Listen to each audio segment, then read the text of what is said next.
बेगम शाइस्ता अपना गैंग बना रही है, यानी कि अतीक के गैंग को अब वो चलाएगी। और ये कार्रवाई इसलिए की गई है क्योंकि पिछली फरारी के 70 दिनों में शाइस्ता सुरक्षा और जांच एजेंसियों को चकमा देने की जो थ्योरी गढ़ रही है, 5 लाख के इनामी शूटर साबिर के साथ उसी प्रयागराज में भी आई थी। कहा जा रहा है 2 बार साबिर प्रयागराज पहुंचा था, मगर पुलिस को भनक लगती उससे पहले ही शाइस्ता और साबिर फरार हो गए। तो क्या वाकई अतीक के खात्मे के बाद गैंग की गद्दी शाइस्ता ने संभाल ली है?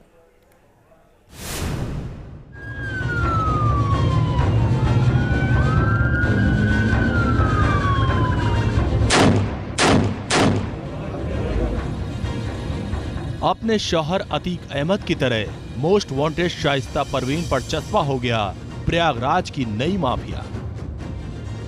उमेश पाल की हत्या से पहले जिस तरह शाइस्ता परवीन शूटरों के साथ मेल मुलाकात कर रही थी, उससे ये तो पता चल ही गया था कि जेल में बंद अतीक अहमद के जुर्म के साम्राज्य की गद्दी पर शाइस्ता परवीन कब्जा जमा चुकी है। किसे कब, कहां और कैसे ठिकाने लगाना है, कहां से रंगदारी वसूलनी है, शाइस्ता परवीन से हर कड़ियां जुड़ी थी। उमेश पाल हत्याकांड के बाद से फरार चल रही शाइस्ता परवीन पर आखिरकार वो तमगा लग ही गया और डॉन अतीक अहमद की बेगम शाइस्ता परवीन बन गई प्रयागराज की नई माफिया। माफियाओं की हिटलिस्ट तक कैसे पहुंची शाइस्ता परवीन? शाइस्ता परवीन आखिर कहां छिपी है? शाइस्ता परवीन क्या अतीक के जनाजे में शामिल हुई थी? ये वो सवाल हैं जिनका राज हर कोई जानना चाहता है। तो यूपी की सुरक्षा एजेंसियां भी सवालों के जड़ तक पहुंचने की कोशिश कर रही हैं, क्योंकि सवालों का मुकम्मल जवाब जैसे जैसे सामने आएगा, शाइस्ता परवीन के सीक्रेट ठिकाने का सुराग भी खुद ब खुद बाहर आते जाएंगे। उमेश पाल मर्डर केस की मुख्य आरोपी शाइस्ता को पुलिस ने अब माफिया घोषित कर दिया है। गौरतलब है कि शाइस्ता पिछले काफी समय से फरार चल रही है। हालांकि पुलिस की तरफ से शाइस्ता के खिलाफ जो मुकदमा दर्ज कराया गया है, उसमें इस बात का भी जिक्र है कि शाइस्ता शूटर लेकर चलती है। फिलहाल माफिया शाइस्ता परवीन को लेकर सबसे बड़ा खुलासा ये हुआ कि शाइस्ता परवीन किसी डॉन की तरह गैंग को ऑपरेट कर रही हैं। इसके लिए नई एफआईआर को गौर से देखना होगा। प्रयागराज के जिस धूमनगंज इलाके में उमेश पाल हत्याकांड को अंजाम दिया गया था, अतीक अहमद के कातिल बेटे असद और गुड्डू मुस्लिम ने जिस धूमनगंज को बम बारूद से धुआं कर दिया था, उसी धूमनगंज थाने में पुलिस ने 2 मई को नई एफआईआर दर्ज की, जिसमें पहली बार शाइस्ता परवीन के नाम के आगे माफिया लिखा गया। और एफआईआर में प्रयागराज पुलिस ने जो दावा किया, उसने जांच को 360 डिग्री एंगल पर घुमा दिया, क्योंकि इसमें शाइस्ता परवीन को लेकर 2 सनसनीखेज खुलासे किए गए। और पुलिस की थ्योरी ही कहती है कि उमेश पाल हत्याकांड के बाद मोस्ट वांटेड शाइस्ता परवीन कदम कदम पर सुरक्षा और जांच एजेंसियों को चकमा दे रही है। 15 अप्रैल को अतीक और उसके भाई अशरफ की हत्या हुई थी। टीवी पर तहलका मचाती इन तस्वीरों को दुनिया ने देखा था। शौहर अतीक अहमद और देवर अशरफ के जनाजे में शामिल होने के लिए माफिया शाइस्ता परवीन खुलदाबाद पहुंची थी। शाइस्ता परवीन अकेले नहीं पहुंची, बल्कि उसके साथ 5 लाख का इनामी शूटर साबिर भी था। दोनों हुलिया बदलकर जनाजे में शामिल होने की योजना बना रहे थे, मगर ऐसा हो नहीं सका।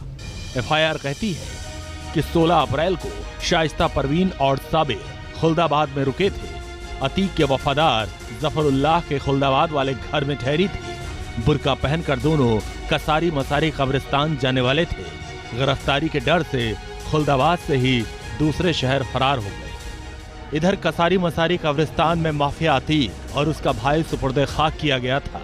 उधर एसटीएफ को चकमा देकर जफरुल्लाह के घर से माफिया शाइस्ता परवीन शूटर साबिर के साथ भाग गई और किसी को कानो कान खबर भी नहीं लगी। जफरुल्लाह ने ही 16 अप्रैल को शाइस्ता के मूवमेंट वाला राज उगला। आपको बता दें कि जफरुल्लाह वही शख्स है जिसके बेटे आतिन जफर को लखनऊ में गिरफ्तार किया गया था। उमेश पाल हत्याकांड से पहले आतिन जफर के पास ही असद ने अपना डेबिट कार्ड और फोन छोड़ा था।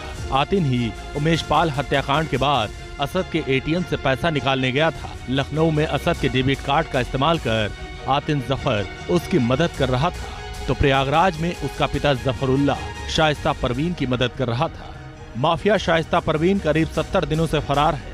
पुलिस अब उस पर इनाम 1.5 लाख भी कर सकती है और पूरे यूपी में शाइस्ता के वांटेड पोस्टर चस्पा करने की तैयारी है। माफिया बेगम का 5 लाख का इनामी शूटर साबिर इतना शातिर है, वो कदम कदम पर यूपी पुलिस को चैलेंज कर रहा है। पुलिस की एफआईआर ये दावा करती है कि 16 अप्रैल को अतीक अशरफ के मिट्टी में मिल जाने के 17 दिन बाद साबिर फिर प्रयागराज लौटा था। साबिर उसी घर में आया था जहां माफिया शाइस्ता परवीन रुकी थी। 16 अप्रैल के बाद 2 मई को इनामी साबिर दोबारा जफरुल्लाह के घर आया था। बताया जा रहा है कि शाइस्ता के कहने पर साबिर खुलदाबाद पहुंचा था। साबिर के खुलदाबाद पहुंचने की भनक लगते ही 2 मई रात 9 बजे जफरुल्लाह के घर पर रेड भी हुई थी। हालांकि अंधेरे और घनी आबादी का फायदा उठाकर साबिर वहां से भाग निकलने में कामयाब रहा और पुलिस हाथ मलते रह गई। बड़ा सवाल यही है कि जिस शाइस्ता और शूटर साबिर के तलाश में पूरे जिले की फोर्स लगी है, उनके शहर में आकर रुकने के बावजूद पुलिस को इसकी भनक कैसे नहीं लगी। सवाल ये भी है कि साबिर के दोबारा आने की भनक लगी तो भी वो आखिर कैसे पुलिस के पहुंचने से पहले ही चकमा देकर फरार हो गया। माफिया यानी कि एक आपराधिक गिरोह का मुखिया, जिसके गिरोह में कई खूंखार अपराधी शामिल होते हैं, और जब पुलिस किसी अपराधी को माफिया घोषित करती है तो उसके खिलाफ जो कानूनी कार्रवाई है वो भी तेज हो जाती है। जाहिर है कि माफिया घोषित होने के बाद अब शाइस्ता परवीन की मुश्किलें और ज्यादा बढ़ने वाली है। वीडियो जर्नलिस्ट बकराना के साथ